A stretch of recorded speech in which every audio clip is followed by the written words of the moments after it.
প্রথম কথা হলো যে যারা কালো টাকার মালিক তাদের কাছে মিডিয়া চলে যাচ্ছে। যার বিপক্ষে নিউজটা হয় তার তো একটা কমেন্ট নিতে হয়। যখনই কমেন্টটা নেয় তখনই প্রথম ফোনটাই আমাকে করে যে এই নিউজটা যেন কোনো মতে হয় না। যখন দেখছে সে পারছে না তখন সে গোয়েন্দা সংস্থা অথবা সরকারের উচ্চ মহলকে ব্যবহার করে।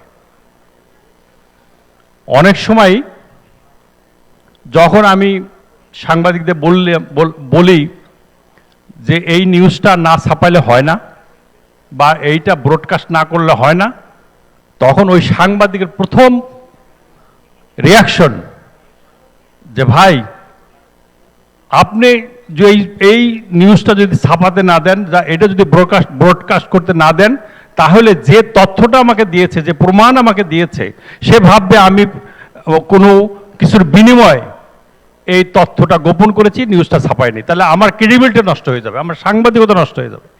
তখন আমার কথা বিশ্বাস করেন, যে চিন্তা নিয়ে, যে সচেতনা নিয়ে আমি পত্রিকা বা মিডিয়া শুরু করেছিলাম, আমার বিবেকের কাছে দংশন হতে থাকে এবং আমি ওইটা নিয়ে চলছি যে একজন সাংবাদিককে আমি কিভাবে বলবো তুমি এটা নিউজটা ছাপাইও না, আর তাহলে আর যদি ছাপা দেবে তার পরের দিন যে রিয়াকশন হবে সরকারের থেকে, সেই চাপ তো আমি নিতে পারবো না।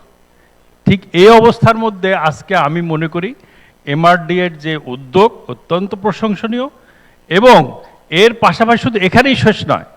এই কামাল সাহেব এবং আগের সেশনে যে আলোচনাগুলো হয়েছে আমি শুনেছি, আমার ভালো লেগেছে।